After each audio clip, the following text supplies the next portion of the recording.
Good morning, everyone, and thank you for joining the 2022 CNAS Annual National Security Conference. We're looking this year at security in the balance, and we'll be exploring how policymakers confront a range of national security challenges, from Russia and the war in the Ukraine to long-term competition with China, continuing reverberations from the global pandemic and domestic divisions and vulnerabilities. To navigate these sorts of challenges, America has to draw on its enduring strengths to sharpen its economic, its military, and its technological edges. It has to advance its international relationships and balance a national security portfolio across a range of regions and issues.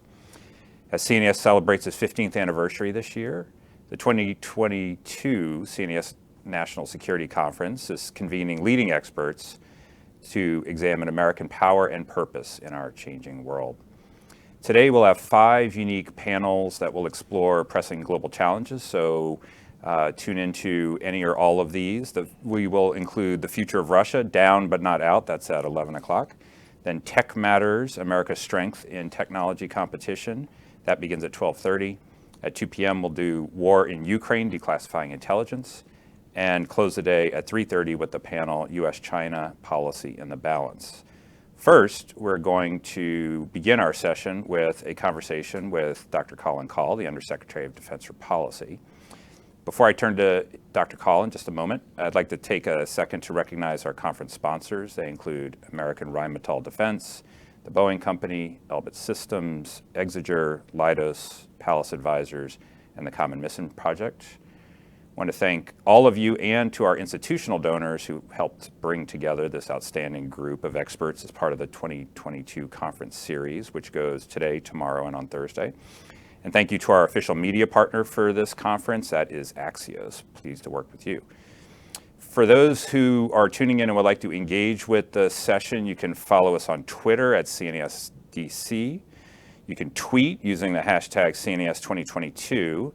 If you want to join the conversation and submit questions, you can do so by using the chat on the official conference website, which is conference.cnas.org or cnas.org/live. And we'll try to get to as many questions as we can in the course of these conversations. So now I'm very pleased to welcome our keynote speaker, Dr. Colin Kahl. Prior to becoming Undersecretary of Defense for Policy, Colin was the co-director of the Center for International Security and Cooperation at Stanford University. He previously served as National Security Advisor to Vice President Joe Biden from 2014 to 2017. He's been a professor in the Security Studies program at Georgetown University School of Foreign Service. And most importantly, of course, he was Senior Fellow at CNAS and Director of our Middle East program. So welcome, Dr. Kahl. It's great to have you back at CNAS. So, Richard, it's great to be back. Well, let's start the conversation with the issue on everybody's mind when the war in Ukraine and Russian aggression there. The reporting on this in the press, it seems to shift in tone over the past week and a half or so. There was all this exuberance and sort of surprise enthusiasm about Russian failures in the beginning and Ukraine ability to hold off the Russians, which now seems to be settling into some anxiety about whether Russia is in fact making progress in the east, whether Ukraine is losing the war, or sort of what the situation is. So can you give us a sense of what the current situation is and who's winning and who's losing, how you see it? Sure. I mean, obviously it changes day to day, but I will say that just at the broadest level, there's no doubt that Russia has thus far failed to secure its strategic objectives. Vladimir Putin went into this war seeking to gobble Ukraine up. I think he had in his mind, he envisioned some kind of, a thunder run to Kyiv that changed the regime. The Russians were badly defeated in the Battle of Kyiv. They've also been pushed out of Kharkiv. They've had more progress in the south, and obviously the current fight is focused on the Donbass in the east. There has been, if you've been tracking the news in the last couple of weeks, the media narrative is that the Russians have been making gains. To some degree that is true, although the gains are really on any given day measured in blocks. They are not large sweeping breakthroughs of Ukrainian defenses. The Ukrainians remain stalwart defenders There are significant casualties, but that is true on both sides. So the Ukrainians are definitely taking casualties. The Russians are taking a lot of casualties as well, and the front lines are not moving very much. But the nature of the fight has shifted, and these days the fight is very much an artillery duel between the two sides, which is why we've kind of focused our efforts in getting the Ukrainians more and more artillery. Our efforts at the beginning of the conflict really focused on getting them the man-portable air defense systems like Stingers they needed, the anti-armor systems, loitering munitions, and tactical unmanned systems, and the Ukrainians used that to great effect. As the war has shifted to the east and become an artillery duel, we focused on getting them systems like M777 howitzers and hundreds of thousands of rounds of ammunition. We recently announced that we are going to be providing the Ukrainians Highmars systems and the guided multiple launch rocket systems that accompany those. The Ukrainians are being trained on those systems as we speak. So, since the beginning of the Biden administration, I think we provided something like $5.3 billion in security assistance, and the vast majority of that, about $4.6 billion, has been committed to Ukraine just since the war began less than 4 months ago. And I don't really know kind of a historical precedent for the scope and scale of that assistance, and we'll continue to provide Ukraine what they need for the fight as the fight continues to evolve. So you mentioned the obvious that Russia hasn't achieved its strategic objectives, wanted to take Kiev, regime change and so forth. Do you think that Putin has abandoned his strategic objective, or he's just failed for the moment to achieve them, but still retains the drive to accomplish at some point in some way what he was hoping to accomplish at the beginning? I think only one person on planet Earth knows knows the answer to that question with 100% certainty. But I think our sense is that he has not changed his overall objectives. That I think he has been forced to recognize that they had to narrow their operational objectives to focusing on the east. Clearly, he described what he calls the special military operation in the first instance as largely focused on the Donbass. So one could imagine a scenario in which that's all he thinks he needs to achieve. But I don't think so. I think you've heard a lot of rhetoric, from the days leading up to the invasion, but in the past week of kind of Putin. There's a little bit of him saying the quiet out loud as it relates to his imperial ambitions and seeking to reclaim territory that he believes, belonged to a glorious past of the Russian Empire. And so I still think he has designs on a significant portion of Ukraine, if not the whole country. That said, I do not think he can achieve those objectives. They may make tactical gains here and there. The Ukrainians are holding tough. I do not think the Russians have the capacity to achieve those grandiose objectives. And you mentioned Highmars and MLRS. There's the advisor to the Ukrainian president said we need 60 of these systems, and this would be a game changer. The Russian artillery can hit us on our lines. We want to be able to hit the Russians on their side of the lines. You have this 600-mile or so line running more or less north or south through the east. The U.S. and I believe the U.K. are also providing MLRS systems to Ukraine, but at least reportedly in quantities fewer than what have been asked for, and there's been some discussion of this. So what is the thinking in terms of the quantity of those kinds of systems, and what are they really a game changer the way at least one advisor to the Ukrainian president believes they would be? Yeah, I mean, it's a significant capability. I mean, I think what you've seen is, the sense of Ukrainian anxiety about the artillery duel is palpable. And it is true that the Russians have significantly more artillery capability at the moment. That largely stems from the fact that, Ukraine had Soviet legacy artillery systems, and they've run low on ammunition, specifically the 152 millimeter Soviet legacy ammunition. In the early stages of the war, we were very focused on resupplying them with as much of that ammunition as existed in the former Warsaw Pact countries on the eastern flank. It's become more difficult to do that as ammunition levels have gone down. So we made the transition to NATO standard artillery systems, specifically the M777 howitzers. We've now provided 108 of those howitzers, plus more than 220,000 rounds of ammunition. They have a range of somewhat north of 30 kilometers, which is significant. But it is true that the Ukrainians have a need to be able to have more standoff from the Russian systems, and that's where the MLRS systems come in. So as I think a lot of your viewers know, Highmars is basically it's a truck. It's a truck that has a canister of missiles on the back of it. The particular types of munitions we're providing are called GMLRS, guided multiple launch rocket systems, with a range of around 70 kilometers, and that will be useful to allow the Ukrainians to have more standoff. You mentioned the Brits. The Brits have also committed to providing M270 MLRS systems, which is essentially the same system. It's just on a Bradley fighting vehicle, tracked vehicle, instead of a truck, but it fires the same types of munitions. Because this is not a system the Ukrainians had historically, they have to get trained up on them. So we did provide an initial tranche of Highmars systems. The Ukrainians are completing training as we speak. We expect those systems to get into the fight soon, and we're committed to continuing the flow of those munitions, and I know other allies and partners are too. So it's coming.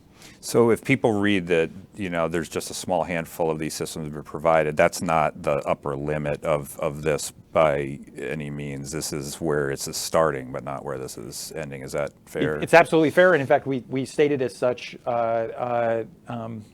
when we announced the last presidential drawdown package. It's also important, I think, some of your viewers may not realize this, but sometimes when you see images of MLRS systems firing off, it's like salvos of multiple rockets going off all at the same time. That's really not how this system is meant to operate. The GMLRS is a precision-guided munition. And a big one. And a big one, a 500-pound munition. So think of this more like the effect of an airstrike than launching off whole salvos. So in other words, you can do a lot with a little. Or you don't need a lot to have a significant effect. And we're going to provide the Ukrainians what they need to prosecute the targets inside Ukrainian territory that they're looking to go after. All right, 2 more questions on the war, and then we'll get into some of the stuff related to NDS and things like that. But so one is just sort of your sense or your assessment of what's happening in Russia itself. So we saw protests on the streets, lots of arrests when the war broke out. There's talk about whether the oligarchs can or would restrain Putin, change Putin out, I guess, people who are losing their jobs in the military. Is your sense that, Russian society is in a mood for any sort of political change, or, is Putin, is he the guy? Is he still in charge and he's sort of doing his thing?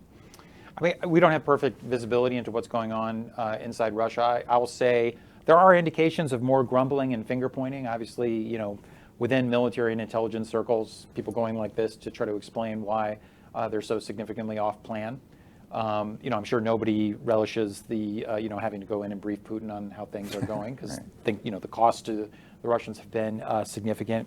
At the same time, Vladimir Putin controls the information ecosystem in Russia to a degree that I think most Americans can't appreciate. And there's, Russian nationalism is real, and there has been a rally around the flag effect. So I think, Putin, looking at his internal poll numbers, probably feels relatively confident in where he stands with the Russian people. And I think, Russian elites don't have a heck of a lot of places to go. So, my sense is that Vladimir Putin probably doesn't believe that the foundations are eroding underneath him. That said, our goal is not regime change in Russia. Our goal is in the first instance to make sure that Ukraine can defend itself, that a sovereign, independent, democratic Ukraine endures, that we give Ukraine the capability to strengthen their position at the bargaining table when inevitably the two sides sit down to talk about how this all ends, and to impose a cost on Russia in excess to whatever benefits Vladimir Putin hoped to achieve through this conflict. Not only because there has to be a cost when a country engages in unprovoked aggression in violation of the territorial integrity and sovereignty of another country, but also to send a message to Putin he shouldn't do this again, and to send a message to other would-be aggressors that there would be a real cost if they try to do this elsewhere. And then the biggest question of all, and you just kind of hinted at this a bit with your mention of a negotiated outcome here, but how does this end?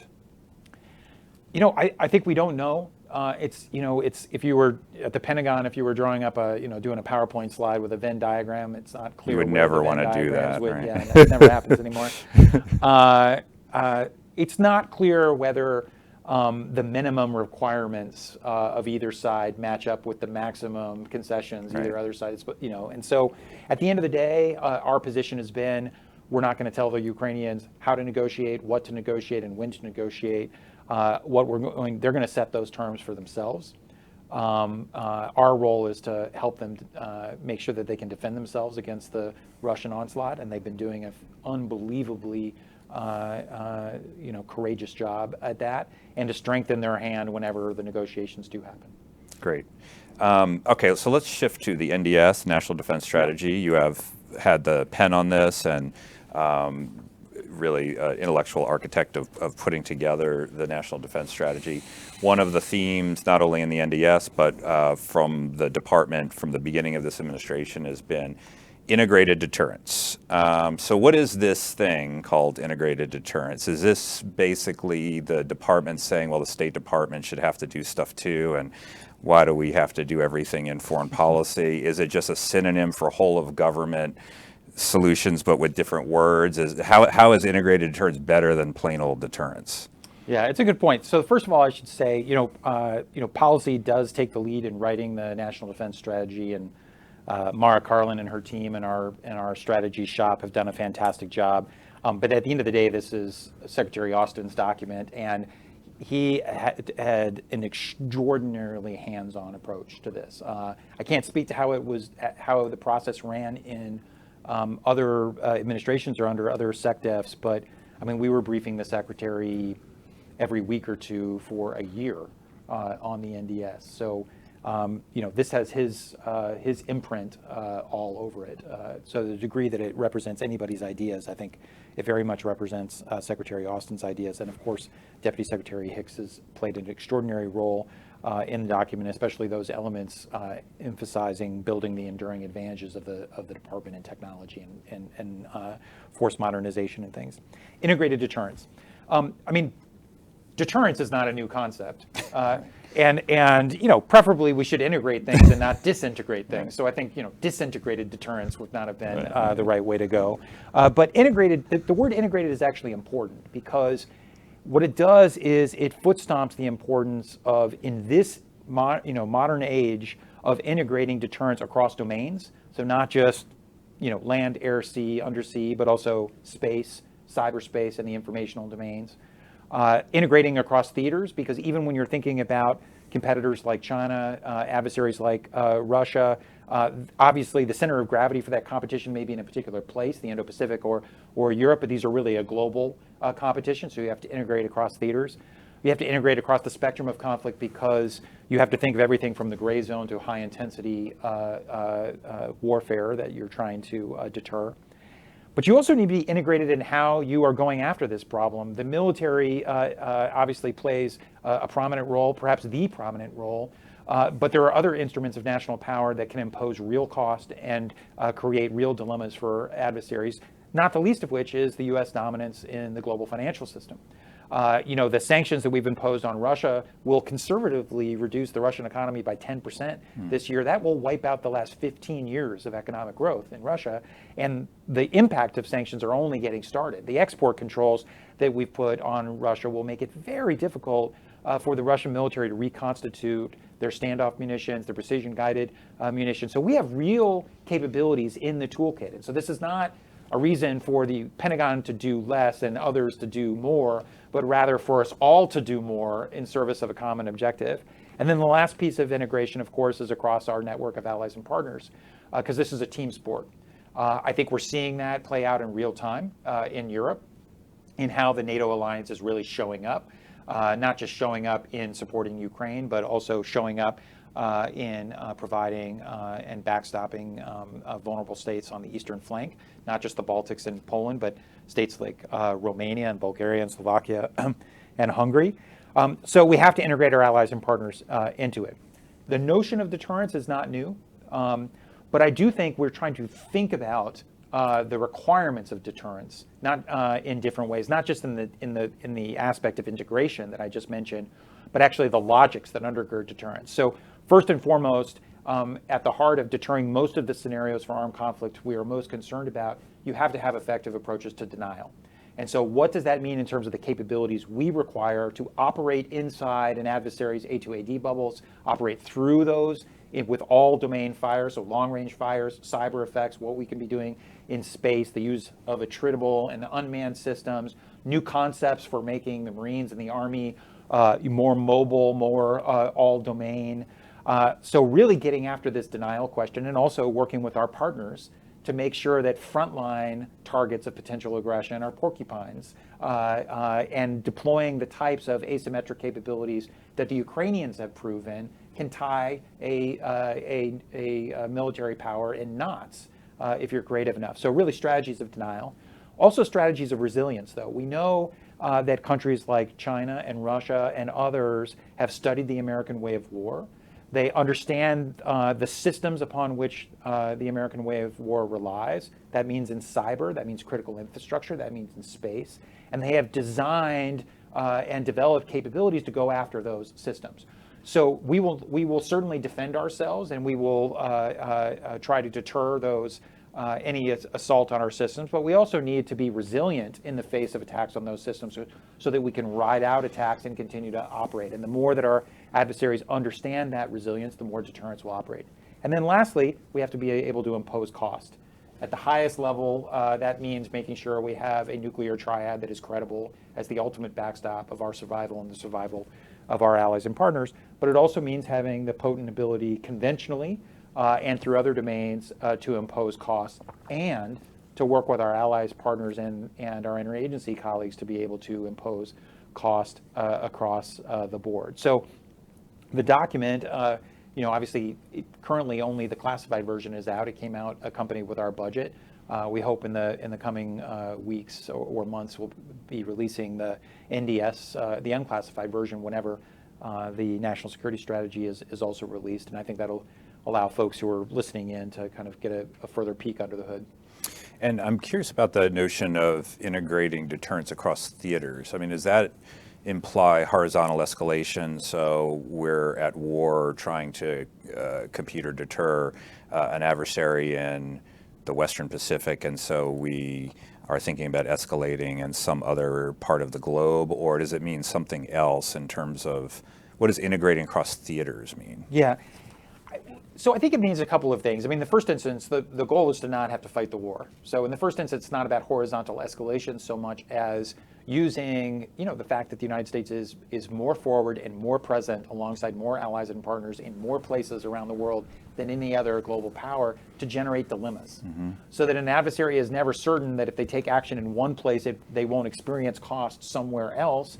And therefore, they're less likely to engage in aggression in, say, the primary theater if they believe that that'll open up vulnerabilities for them elsewhere. I mean, I'll just say, an interesting question that we're seeing a bit of this in real time in the Russia-Ukraine situation, in the sense that the Russians have invested so much of their conventional combat power in Ukraine that they have to be mindful of dilemmas that are that exist elsewhere. So part of it is about generating those dilemmas. Part of it, though, is also understanding that countries like China are engaged in activities globally that generate that they hope to generate challenges for us. So think of this in terms of constructing overseas bases and dual-use facilities. Trying to own the technological backbone of countries in ways that would create real national security challenges for the United States. Those types of things.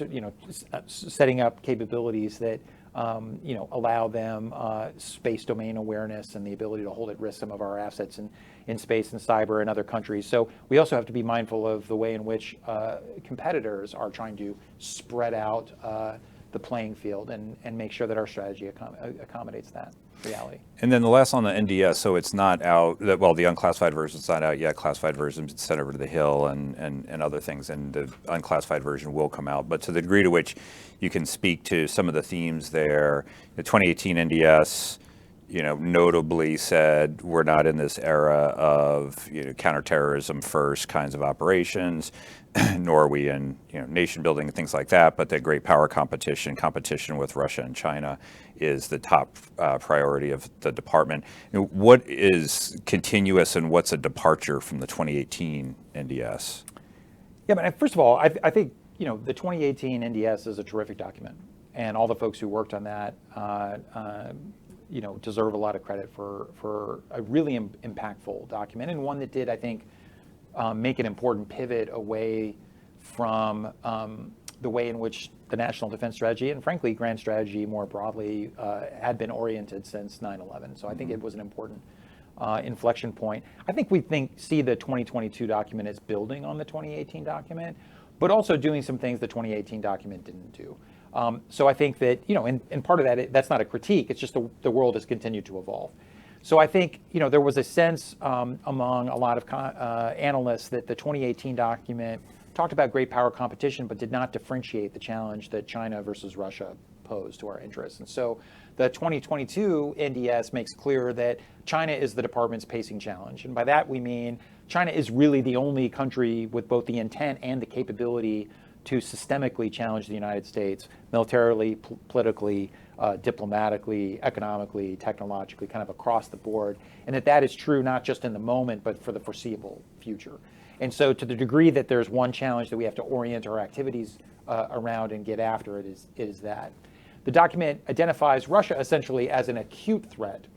So number two, but that term acute is actually really important because acute suggests both temporally that it's very immediate and sharp. And I think that's obvious for everybody to see in the events that are unfolding in Europe. The other adversarial actors that are noted in the document will be familiar to people. North Korea, Iran, violent extremist organizations. These all continue to be threats against which we need to be vigilant, but we have to have priorities, and we will be prioritizing the China and Russia challenges, and then working with allies and partners to get after the other challenges, and remaining vigilant against ways in which those challenges could manifest in a way that directly threatens our vital interests. But the other way the document, I think, is different is that it focuses on some of the other ways in which U.S. national security and the joint force is being stressed by changes in the external environment, most notably climate change, which is having profound stresses not only on the world, if you think about water shortages and extreme weather events and food shortages, which could spawn mass migration and conflict and all these other scenarios upon which the DoD might be called upon to do things, but just the strain it's causing on the joint force itself, the huge threat that it poses to DoD infrastructure from flooding and other changes in the environment. That's true here in CONUS, it's true in the Indo-Pacific and elsewhere, but also just the demand signal it's putting on our force to respond. And I'll just give you one data point, which, 5 years ago, I believe that the U.S. National Guard spent 5,000 person days fighting wildfires. Last year, it was more than 180,000 person days fighting wildfires. So this is a real national security imperative, and one that this NDS raises up in a way that I think was obviously not so much the case in 2018.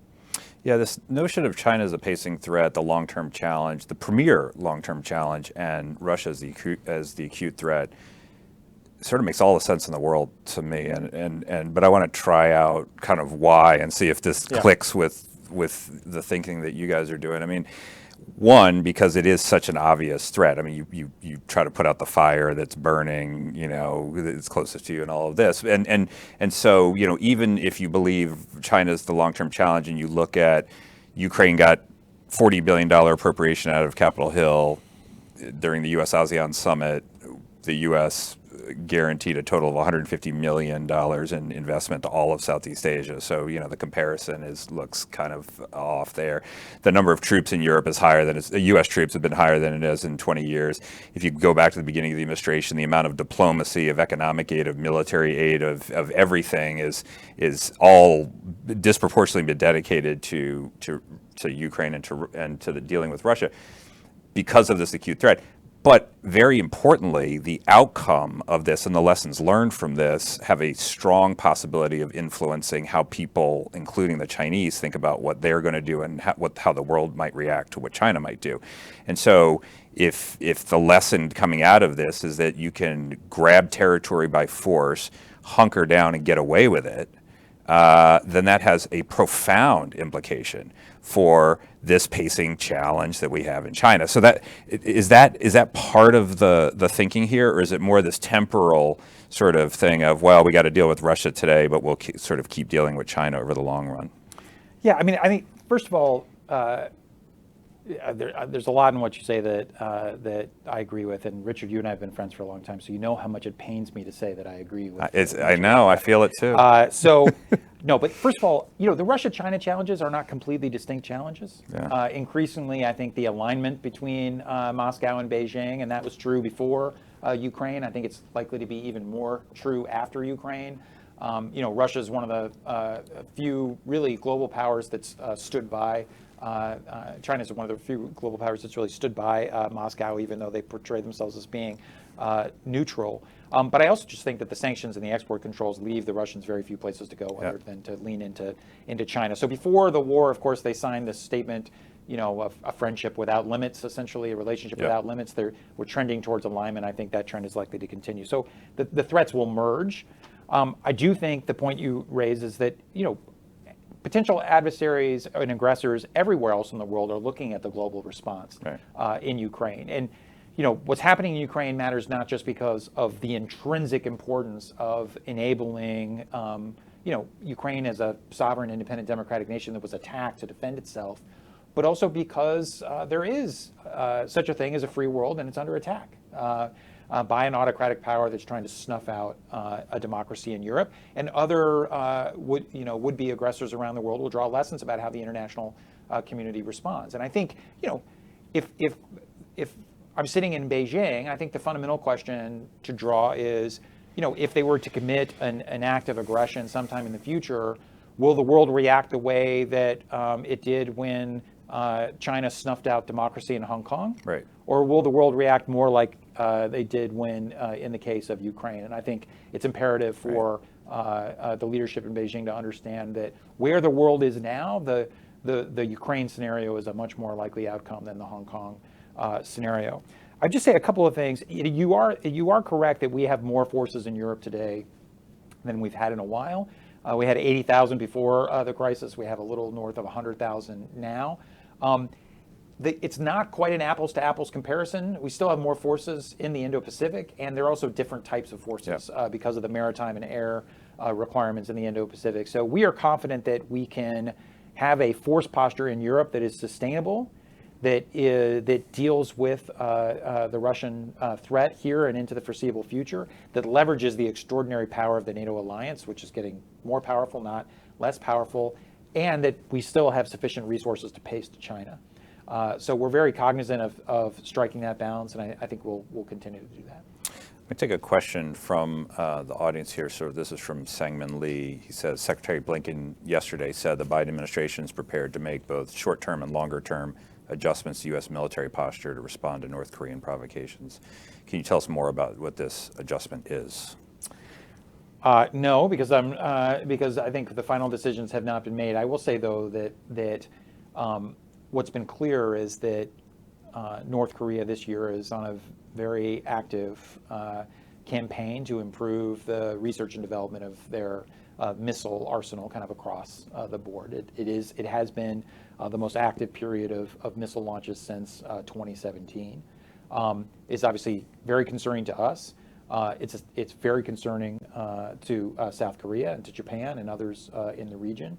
And everything that we do as it relates to our responses, but also any adjustments we may make in our posture, will in the first instance be done in close consultation with the ROK and with Japan. So, the previous administration made some decisions as it related to, exercises and the kind of the rhythm of readiness activities. I understand why those decisions were made.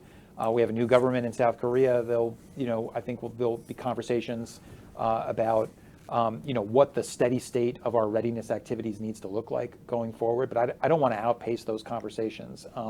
Clearly, nothing North Korea is doing is driving a wedge between us and our closest allies in Asia. It's having the exact opposite effect of driving us and the South Koreans and the Japanese more closely together. And I will just say, that's a broader trend you actually see across the Indo-Pacific. I mean, I think that in recent years, we were talking about China a minute ago, there's been a real wake-up call across the Indo-Pacific.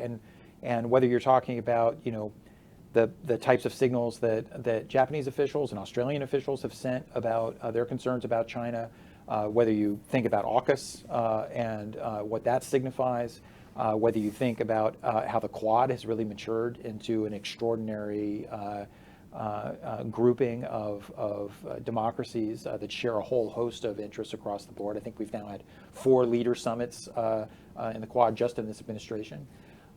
So I think there's a lot of potential across the Indo-Pacific for us to work closely with our allies and partners on a whole host of challenges, North Korea being one, but China being another. Well, and of course, it's not for nothing that you see all the signing up for sanctions on Russia across the Indo-Pacific, right? So, yes, India is left out, but Japan and South Korea and Singapore and New Zealand and Australia and other countries are in. And, they're in, at least in part, because of this signal that the world needs to send to would-be aggressors that there's a price to pay for this kind of thing. And even if reckless Putin is willing to pay it, maybe someone else isn't. I would just say, just on that, I do think that there's an interest in the signal being sent in both directions. So you also saw in the China-EU summit, for example, that the EU did not allow China to not talk about Ukraine, right? That in other words, that Europe wants to send China messages that Europe will respond in a similar fashion if China engages in aggression. And I think the advanced economies and democracies in the Indo-Pacific have been sending a signal to Russia and other aggressors that they'll respond to events in Europe. Because at the end of the day, these are events with global consequence, and they are in part a contest between autocracies contemplating aggression and advanced democracies that have to stand together against such aggression. And what do you think the lessons are the Chinese are starting to take away from this? I mean, is it that, wow, it's actually harder to take a territory by force when it doesn't have 100 miles of water between your border and them, or the world does respond?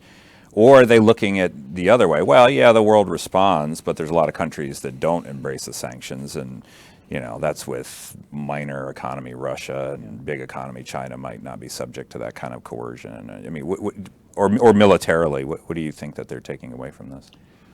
Obviously too soon to tell, and we don't have perfect visibility, obviously, into how PRC and PLA leadership are talking about this. But I think there are some lessons that I think are worth thinking about. One is, I suspect they are surprised at the quality of U.S. and Western intelligence relative to their own intelligence capabilities, in the sense that they did not predict that Russia was going to do this. The United States and some of our closest allies did predict that Russia was doing that was an intelligence failure for the PRC. And so I think they'll have to work through what the implications of that are. I suspect they are surprised by the degree to which the United States and other Western democracies were effective in the information domain. I think that the PRC leadership is very focused on kind of winning the propaganda contest and shaping the information environment, and I suspect they believe they're much better at it than Western democracies are. I think what we've done is we've been first out with the truth. We've taken some risk to downgrade some intelligence and share information. And we established credibility because the things we warned about turned out to be true. And so the relationship between intelligence and information, I think, is something they likely took note of. I suspect they're taking note of the Russians on paper looked like the second best military in the world the day that they invaded Ukraine.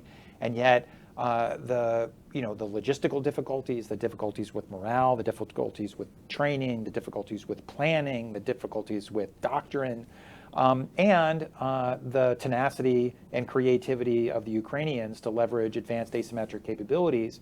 I think one lesson of that is you can spend hundreds of billions of dollars on military modernization. Turns out in real life, this stuff is really hard.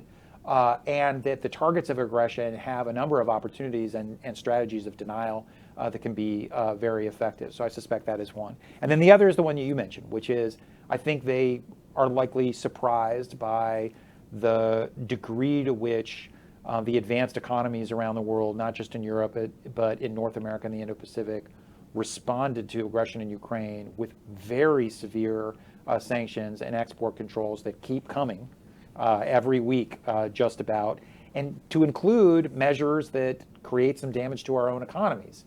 And so again, it comes back to this question of, if China were to engage in aggression, would this be a replay of the Hong Kong scenario in which the world just moved on, or would it look more like the Ukraine scenario in which the advanced economies of the world really imposed a price? And I think what this crisis is suggesting is that the latter is more likely than the former.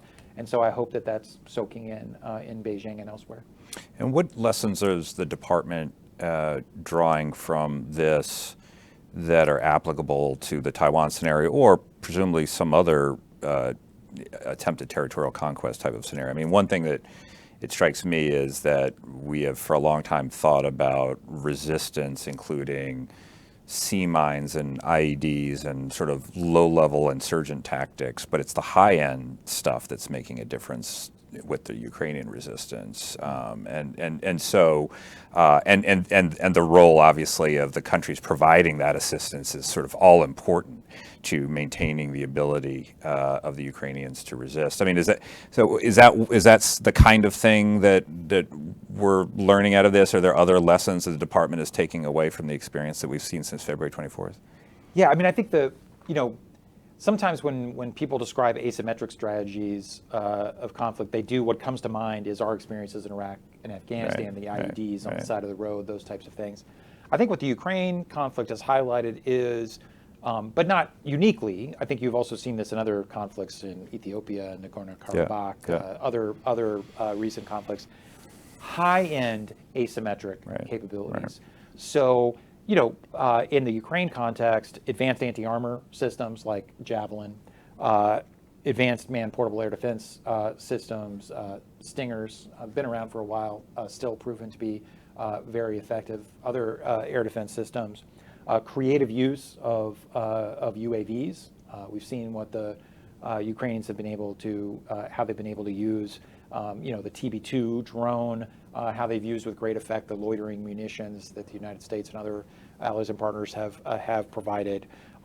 Also, as in this current phase, I think we'll start to see the impact of precision MLRS systems, and then of course there's the coastal defense technologies that have been, not as front and center in the Ukraine conflict, but still very relevant to the conflict, and perhaps increasingly so in the weeks to come. So I think those are the types of technologies that other frontline states and potential targets of aggression will probably draw lessons from that. I think the other thing they'll draw the lesson from is that tenacity pays off, in the sense that you can turn a conflict that one party thought was a fait accompli into a protracted conflict that generates the sympathy and solidarity of much of the world, and that magnifies the cost imposed on an aggressor. So I suspect other would-be victims of aggression are drawing some lessons from that experience too. Okay, last question, and then we'll let you get back to the people's work, so to speak. The nuclear posture review isn't out yet, but will be. Part of the administration's approach to nuclear posture is informed by the president's desire to reduce the role of nuclear weapons in U.S. security policy. But isn't it the case that Russia's invasion of Ukraine, Putin's rattling of the nuclear saber, North Korea may test a nuclear weapon here soon, but has already done so in the past and is starting to fire off missiles again, China increasing its nuclear arsenal, isn't the fact that actually the role that nuclear weapons play in deterring foreign aggression increasing in U.S. security policy, as opposed to what the president has said, and that it should be reduced? I mean, I think. Well, so first of all, the classified NPR was released with the NDS to the Hill alongside our budget, And this was the first time. The reason we did that was this was the first time, at least that I'm aware of, that all the major strategic reviews of the department were nested under the National Defense Strategy at the same time. So we sent up the National Defense Strategy, the NPR, and the Missile Defense Review all at the same time.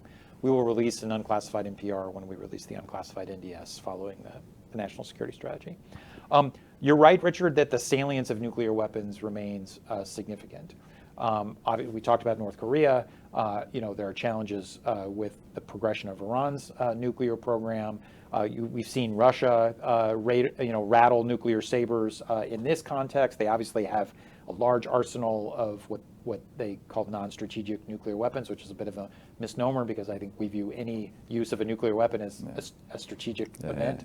But kind of battlefield tactical nuclear weapons. China is in the midst of a breathtaking expansion of its nuclear arsenal, probably tripling or quadrupling their arsenal over the next decade. So clearly, the salience of nuclear weapons for our adversaries is significant. This is not a new challenge in the sense that nuclear weapons have been around for a long time. The prospect of confronting two nuclear peers quantitatively and qualitatively would be a new phenomenon. We don't face that in the current moment, but by sometime in the 2030s, that may be the case. Nuclear weapons continue to play a very important role in our national security strategy, our national defense strategy. The fundamental role of those nuclear weapons is to deter other countries from using nuclear weapons, and that remains the fundamental purpose of nuclear weapons. We have extraordinary capabilities across other domains to get after the full range of threats that pose to us. And part of making integrated deterrence real is to make sure that while nuclear weapons remain the ultimate backstop to our national survival and the defense of our allies, that we have considerable additional capabilities to deny and disrupt what our adversaries are trying to do and impose significant cost on them short of nuclear use. If for no other reason, because we want the threshold for nuclear use, period. As long as nuclear weapons exist, you want the threshold for nuclear use to be as high as possible. Undersecretary Colin Kahl, thank you so much for speaking with us today. Really appreciate it. Thanks to all of our viewers for tuning in for this session. Our next session, which will be on the future of Russia, down but not out. That'll begin in just a few moments, so stick around for that and then for much more.